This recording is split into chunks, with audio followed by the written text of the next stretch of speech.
അധ്യായം 8. അതുകൊണ്ട് ഇപ്പോൾ ക്രിസ്തുയേശുവിലുള്ളവർക്ക് ഒരു ശിക്ഷാവിധിയുമില്ല. ജീവന്റെ ആത്മാവിൻ്റെ പ്രമാണം എനിക്ക് പാപത്തിൻ്റെയും മരണത്തിൻ്റെയും പ്രമാണത്തിൽ നിന്ന് ക്രിസ്തുയേശുവിൽ സ്വാതന്ത്ര്യം വരുത്തിയിരിക്കുന്നു. ജഡത്താലുള്ള ബലഹീന നിമിത്തം ന്യായപ്രമാണത്തിന് കഴിയാഞ്ഞതിനെ സാധിപ്പാൻ ദൈവം തൻ്റെ പുത്രനെ പാപജഡത്തിൻ്റെ സാദൃശ്യത്തിലും പാപനിമിത്തവും അയച്ചു. പാപത്തിന് ജഡത്തിൽ ശിക്ഷ വിധിച്ചു. ജഡത്തെയല്ല, ആത്മാവിനെ അത്ര അനുസരിച്ച് നടക്കുന്ന നമ്മിൽ ന്യായപ്രമാണത്തിൻ്റെ നീതി നിവൃത്തിയാകേണ്ടതെന്ന് തന്നെ. ജഡസ്വഭാവമുള്ളവർ ജഡത്തിനുള്ളതും ആത്മസ്വഭാവമുള്ളവർ ആത്മാവിനുള്ളതും ചിന്തിക്കുന്നു. ജഡത്തിൻ്റെ ചിന്ത മരണം, ആത്മാവിൻ്റെ ചിന്തയോ ജീവനും സമാധാനവും തന്നെ. ജഡത്തിൻ്റെ ചിന്ത ദൈവത്തോട് ശത്രുത്വമാകുന്നു. അത് ദൈവത്തിൻ്റെ ന്യായപ്രമാണത്തിന് കീഴ്പ്പെടുന്നില്ല, കീഴ്പ്പെടുവാൻ കഴിയുന്നതുമല്ല. ജഡസ്വഭാവമുള്ളവർക്ക് ദൈവത്തെ പ്രസാദിപ്പിക്കാൻ കഴിവില്ല. നിങ്ങളോ ദൈവത്തിൻ്റെ ആത്മാവ് നിങ്ങളിൽ വസിക്കുന്നു എന്ന് വരികിൽ ജഡസ്വഭാവമുള്ളവരല്ല, ആത്മസ്വഭാവമുള്ളവരത്രേ.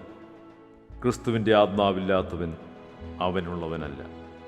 ക്രിസ്തു നിങ്ങളിലുണ്ടെങ്കിലോ ശരീരം പാപനിമിത്തം മരിച്ചതെങ്കിലും ആത്മാവ് നീതി നിമിത്തം ജീവനാകുന്നു. യേശുവിനെ മരിച്ചവരിൽ നിന്ന് ഉയർപ്പിച്ചവൻ്റെ ആത്മാവ് നിങ്ങളിൽ വസിക്കുന്നുവെങ്കിൽ ക്രിസ്തുയേശുവിനെ മരണത്തിൽ നിന്ന് ഉയർപ്പിച്ചവൻ നിങ്ങളിൽ വസിക്കുന്ന തൻ്റെ ആത്മാവിനെ കൊണ്ട് നിങ്ങളുടെ മർത്യ ശരീരങ്ങളെയും ജീവിപ്പിക്കും. ആകയാൽ സഹോദരന്മാരെ, നാം ജഡത്തെ അനുസരിച്ച് ജീവിക്കേണ്ടതിന് ജഡത്തിനല്ല കടക്കാരാകുന്നത്.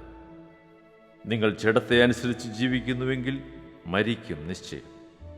ആത്മാവിനാൽ ശരീരത്തിൻ്റെ പ്രവൃത്തികളെ മരിപ്പിക്കുന്നുവെങ്കിലോ നിങ്ങൾ ജീവിക്കും.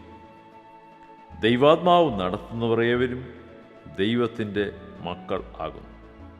നിങ്ങൾ പിന്നെയും ഭയപ്പെടേണ്ടതിന് ദാസ്യത്തിൻ്റെ ആത്മാവിനെയല്ല, നാം അബ്ബാ പിതാവേ എന്ന് വിളിക്കുന്ന പുത്രത്വത്തിൻ ആത്മാവിനെ അത്രേ പ്രാപിച്ചത്.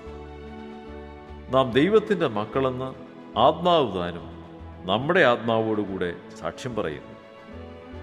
നാം മക്കളെങ്കിലോ അവകാശികളുമാകും, ദൈവത്തിൻ്റെ അവകാശികളും ക്രിസ്തുവിന് കൂട്ടവകാശികളും തന്നെ. നാം അവനോടുകൂടെ തേജസ്കരിക്കപ്പെടേണ്ടതിന് അവനോടുകൂടെ കഷ്ടമനുഭവിച്ചാലത്രേ. നമ്മിൽ വെളിപ്പെടുവാനുള്ള തേജസ് വിചാരിച്ചാൽ ഈ കാലത്തിലെ കഷ്ടങ്ങൾ സാരമില്ല എന്ന് ഞാൻ എണ്ണുന്നു. സൃഷ്ടി ദൈവപുത്രന്മാരുടെ വെളിപ്പാടിനെ ആകാംക്ഷയോടെ കാത്തിരിക്കുന്നു. സൃഷ്ടി ദ്രവത്വത്തിൻ്റെ ദാസ്യത്തിൽ നിന്ന് വിടുതലും ദൈവമക്കളുടെ തേജസ്സാകുന്ന സ്വാതന്ത്ര്യവും പ്രാപിക്കുമെന്നുള്ള ആശയോടെ മായയ്ക്ക് കീഴ്പ്പെട്ടിരിക്കുന്നു. മനഃപൂർവമായിട്ടല്ല, അതിനെ കീഴ്പ്പെടുത്തിയവൻ്റെ കൽപ്പന നിമിത്തമത്രേ. സർവസൃഷ്ടിയും ഇന്നുവരെ ഒരുപോലെ ഞരങ്ങി ഈറ്റുനോവോടിരിക്കുന്നു എന്ന് നാം അറിയുന്നുവല്ലോ. ആത്മാവെന്ന ആദിദാനം ലഭിച്ചിരിക്കുന്ന നാമും നമ്മുടെ ശരീരത്തിൻ്റെ വീണ്ടെടുപ്പായ പുത്രത്വത്തിന് കാത്തുകൊണ്ട് ഉള്ളിൽ ഞരങ്ങുന്നു. പ്രത്യാശയാലല്ലോ നാം രക്ഷിക്കപ്പെട്ടിരിക്കുന്നത്. കാണുന്ന പ്രത്യാശയോ പ്രത്യാശയല്ല. ഒരുത്തൻ കാണുന്നതിനായി ഇനി പ്രത്യാശിക്കുന്നതെന്തിന്?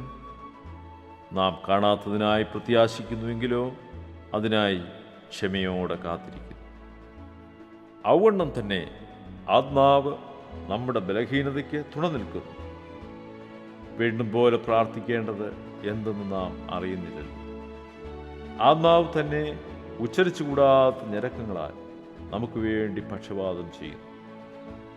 എന്നാൽ ആത്മാവ് വിശുദ്ധന്മാർക്ക് വേണ്ടി ദൈവഹിതപ്രകാരം പക്ഷപാതം ചെയ്യുന്നത് കൊണ്ട് ആത്മാവിൻ്റെ ചിന്ത ഇന്നതെന്ന് ഹൃദയങ്ങളെ പരിശോധിക്കുന്നവൻ അറിയുന്നു. എന്നാൽ ദൈവത്തെ സ്നേഹിക്കുന്നവർക്ക്, നിർണയപ്രകാരം വിളിക്കപ്പെട്ടവർക്ക് തന്നെ സകലവും നന്മയ്ക്കായി കൂടി വ്യാപരിക്കുന്നു എന്ന് നാം അറിയുന്നു. അവൻ മുന്നറിഞ്ഞവരെ തൻ്റെ പുത്രൻ അനേകം സഹോദരന്മാരിൽ ആദിജാതനാകേണ്ടതിന് അവൻ്റെ സ്വരൂപത്തോട് അനുരൂപരാകുവാൻ മുൻ നിയമിച്ചുമിരിക്കുന്നു.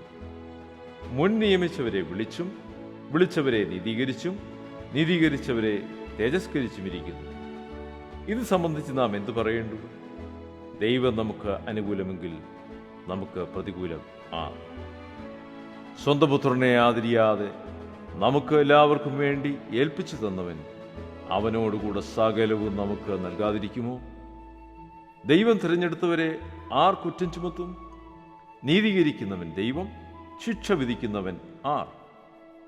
ക്രിസ്തുയേശു മരിച്ചവൻ, മരിച്ചിട്ട് ഉയർത്തെഴുന്നേറ്റവൻ തന്നെ. അവൻ ദൈവത്തിൻ്റെ വലതുഭാഗത്തിരിക്കുകയും നമുക്ക് വേണ്ടി പക്ഷപാതം കഴിക്കുകയും ചെയ്യുന്നു.